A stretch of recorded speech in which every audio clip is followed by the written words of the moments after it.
শৈশব কৈশোর নিয়ে একটু কথা বলতে চাই। আমাদের চারদিকে কি হচ্ছে, প্রতিযোগিতামূলক অবস্থা সব সময়। বাচ্চা কাচ্চাদেরকে আমরা চাচ্ছি, সবাই চাচ্ছে সবার বাচ্চা কাচ্চা সুপারস্টার হয়ে যাক, সুপারম্যান হয়ে যাক, সুপার গার্ল হয়ে যাক। বাচ্চারা কি চাচ্ছে ওই জিনিসটা আমরা অনেকে কম চিন্তা করছি। সেই পুরো ব্যাপারটা নিয়ে আমার মতামতটা একটু শেয়ার করার জন্য এই লাইভ ভিডিওটা। আমি অডিয়েন্স বিল্ড আপের জন্য একটু অপেক্ষা করছি। কানেক্টিভিটি ওকে।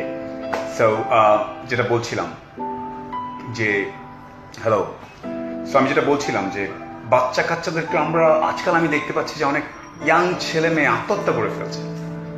আত্মহত্যা করে ফেলার একটা সবচেয়ে বড় কারণ কি, এটা পছন্দ হচ্ছে না, তো সাবজেক্ট পছন্দ হচ্ছে না, তো কারো কেউ প্রেমের প্রপোজালে কেউ রাজি হয়নি, এ ধরনের অনেক আপাত দৃষ্টিতে সিলি কারণে বাচ্চা কাচ্চা নিজেদের জীবন শেষ করে দিচ্ছে। সো যে কোনো মানে এই ধরনের বড় ডিজাস্টারের কোনো রুট কজ থাকে, সেটা নিয়ে একটু যদি কথা বলি। আমার সাউন্ড অ্যান্ড এভরিথিং কি ক্লিয়ার? যারা আছেন আমি কি একটু টের পাচ্ছি? Is everything Abdullah Maruf, is my sound and everything is okay? Okay, perfect. So বাচ্চা কাচ্চাদেরকে শৈশব থেকে আমরা কি করছি, এত বড় একটা ব্যাগ ধরিয়ে দিচ্ছি। ব্যাগ ধরানো কোত্থেকে শিখলাম? স্কুলের কারিকুলাম চেঞ্জ হয়ে গেছে। আমরা এই দেশ থেকে ওই দেশ থেকে নানান দেশ থেকে নিয়ে এসে সব সাবজেক্ট পড়াতে হবে, আর্টস সায়েন্স কালচার যা আছে। এবং বয়স হওয়ার 3-4 বছর আগে থেকে, 3-4 বছর বয়স হওয়ার পর থেকে এক্সাম জিনিসটা বেসিকলি পৃথিবীর অনেক শিক্ষা ব্যবস্থা এক্সাম ব্যাপারটা নেই অনেকটা লম্বা সময় পর্যন্ত। ইভেন আমি যতদূর জানি জাপানে বোধহয় 9-10 বছর পর্যন্ত এক্সাম নামে কোনো শব্দই নেই। ওখানে শুধুমাত্র বাচ্চাদেরকে কালচার, এটিকেটস, ও কি পছন্দ করে, রং, খেলাধুলা, এই জিনিসগুলো শেখানো হচ্ছে। আমরা করছি কি, এত বড় একটা ব্যাগ ধরিয়ে দিচ্ছি, ব্যাগের কারণে বাচ্চাদের পিঠ ভেঙে যাচ্ছে, তারপর আর কোনো খবর নেই। এটা স্টাইল। এনিওয়েজ, এটা একটা। একটু বড় হওয়ার পর আমরা বাচ্চাদের কাছে সবকিছু আশা করছি যে আমার বাচ্চাটা আমি যা চাচ্ছি প্যারেন্টস হিসেবে সেটাই হবে। সে পেইন্টার হবে, আর্টিস্ট হবে, সিঙ্গার হবে, গিটারিস্ট হবে, সব কিছু বাচ্চাটার উপর দিচ্ছি। বাচ্চাটা কি চাচ্ছে এই জিনিসটা আমরা খুব কম ক্ষেত্রে জিজ্ঞেস করি। আমি এত বড় গলায় কেন কথা বলছি, বিকজ আমারও বাচ্চা আছে। আমি ওকে কখনোই পর্যন্ত প্রেশার দেইনি। এটা একটা বড় জিনিস যে প্রেশার না দেয়া বাচ্চাটাকে, বাচ্চাদের সময় কাটানো, তাকে আমার এক্সপিরিয়েন্সটা আমি শেয়ার করতে পারি যে মা তোমাকে এটা করতে হবে, ওটা করতে হবে, কিন্তু তাকে জোর করে চাপিয়ে দেওয়া থেকে বের হয়ে আসার চেষ্টা করছি। We need to raise our kids strong. I understand মুক্ত বাজার অর্থনীতি, সবাইকে ফার্স্ট সেকেন্ড হতে হবে, সবাইকে ইঞ্জিনিয়ার হতে হবে, না হলে সমাজে মুখ দেখানো যাচ্ছে না। ভাবি আমার ছেলেটা তো ওখানে চান্স পেল না, ওনার ছেলেটা ওখানে পেয়েছে। There are lot of things going on, we keep on comparing. বেশিরভাগ বাবা মাই নিজের ব্যর্থতাটাকে, নিজে যেটা করতে পারেনি বা নিজে যেটা করে ফেলেছেন, ওই জিনিসটা আবার বাচ্চাদেরকে দিয়ে করাতে চান, যার কারণে একটা প্রচন্ড প্রেশার ক্রিয়েট হয়। সো এটা একটা জিনিস। অভিভাবকদেরকে আমি বলবো যে বাচ্চাকে স্কুল থেকে কলেজ থেকে আসার পর জিজ্ঞেস করার দরকার নেই যে পরীক্ষায় কেমন হলো। তাকে জিজ্ঞেস করা উচিত যে আজকে কয়জনের মুখে হাসি ফুটিয়েছো, আজকে কয়জনকে হেল্প করেছো, এই কথাগুলো বলা উচিত। এখন অনেকে বলবে এইসব কথা বলতে গেলে তো ভবিষ্যতে আমার বাচ্চা কাছে চাকরি বাকরি পাবে না। রিজিক, অলমাইটি হ্যাজ কেপ্ট এভরিওয়ানস ফেট, সবকিছু রেডি করা আছে। যে যেটা চায় তার প্যাশনকে প্রফেশনে কনভার্ট করার চেষ্টা করা উচিত। এনিওয়েজ, আমি যেটা বলছিলাম, আমরা যে সমাজ ব্যবস্থায় থাকি সেখানে সাধারণত আমরা engineering, doctor, lawyer, government officer না হতে পারলে মনে করি যে আমাদের জীবন নষ্ট হয়ে গেল। আরেকটা অংশ যারা একটু প্রিভিলেজ, একটু যারা ভালো করছে আর্থিকভাবে, তারা মনে করি যে ছেলে মেয়ে আইভি লিগের কোনো ইউনিভার্সিটিতে না পড়তে পারলে, টপ 10 ইউনিভার্সিটিতে এটা না পড়তে পারলে, ওটা না পড়তে পারলে, ওয়েস্টে গিয়ে ভালো ডিগ্রি না নিতে পারলে বোধহয় ব্যর্থ হয়ে গেল। আমি কথাগুলো, ধারণাগুলো সম্পূর্ণ ভুল। মানুষ হিসাবে গড়ে তোলাটাই সবচেয়ে বড় ব্যাপার। আবারও কথা বলি, কথাগুলো বাণীর মতো শোনাচ্ছে, বাট বাচ্চাদেরকে জিজ্ঞেস করা উচিত তুমি কি চাও, তোমার এটা কি ভালো লাগে, না লাগলে বা সে তার চাওয়া যদি ভুল হয় তাহলে তার লজিক দিয়ে বোঝানো, প্রচুর পরিমাণে সময় কাটানো। একটা রিসেন্ট রিসার্চে দেখলাম যে 50s এবং 60s যে এখনকার প্যারেন্টসরা, ওয়েস্টের কথা বলছি, যে বাচ্চাদের সাথে অনেক বেশি সময় কাটাচ্ছে, কারণ ওরা বুঝতে পেরেছে যে বাচ্চাদের সাথে বেশি সময় কাটানো উচিত, বিকজ আমার জিন, আমার ডিএনএ আমি রেখে যাচ্ছি ওর কাছে। এটা হচ্ছে প্যারেন্টসের জন্য আমার সাজেশন। ওদেরকে জিজ্ঞেস করবেন যে আজকে কয়জনের মুখে হাসি ফুটিয়েছো, আজকে কয়জনকে হেল্প করেছো, আজকে কয়জনকে নম্রতার সাথে কথা বলেছো। এটা হচ্ছে একটা প্যারেন্টসের সাথে। আর বাচ্চাদের সাইডে, কিশোর কিশোরীদের সাইড থেকে বলছি যে কিছু হলো, মরে গেলাম, দ্যাটস দ্য সলিউশন। তোমাদেরকে কে শিখিয়েছে? আমার ইনস্টাগ্রামে লাইক কম, ওকে লেট মি ডাই।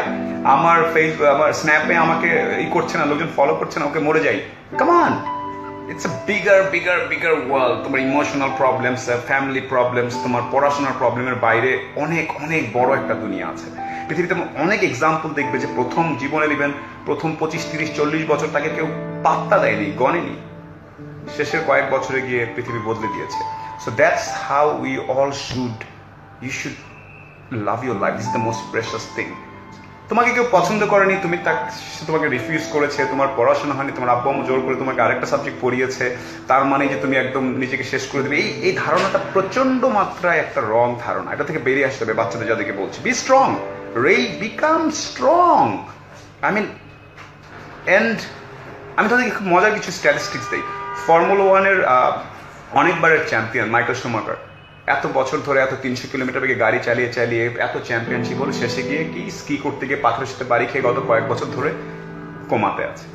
তারপরে ধরো সুপারম্যান করতো, সে ঘোড়া থেকে পড়ে গিয়ে কোমর ভেঙে ফেললো। আবার এরকম অনেক উদাহরণ আছে যে জীবনটা যে কত প্রেশাস একটু পরে টের পাওয়া যায়। আর তোমরা যখন আত্মহত্যা ডিসিশন নিয়ে ফেলো, নিজের লাইফ শেষ করে দিবে, এই ধরনের কথাবার্তা বলো, প্যারেন্টসের উপরে সবচেয়ে বেশি কষ্ট হয়। So try to understand this mutual thing. আবারও বলছি, ডু নট লেট বুলি করছে কেউ তোমাকে সাইবার ওয়ার্ল্ডে তোমাকে সে সম্বন্ধে উল্টাপাল্টা করছে, তার মানে যে তোমার লাইফ এন্ড করে দিবে, এটা সবচেয়ে কাপুরুষতার লক্ষণ। What ever negativity comes to your life, face it directly. তার অনেকে অনেক কিছু বলবে। ফর এক্সাম্পল, আমি আমার একটা উদাহরণ দিই। ধরো আমি সোশ্যাল মিডিয়াতে অনেক কথা বলি, অনেক লাইভ করি, ইভেন এইখানেও দেখা যাবে অনেকে অনেক কথাবার্তা বলবে তোমার সম্বন্ধে। অন্যে কি বললো আমার সম্বন্ধে, এটা ভাবতে ভাবতে জীবন কাটানোটা হচ্ছে সবচেয়ে বড় আফসোসের ব্যাপার।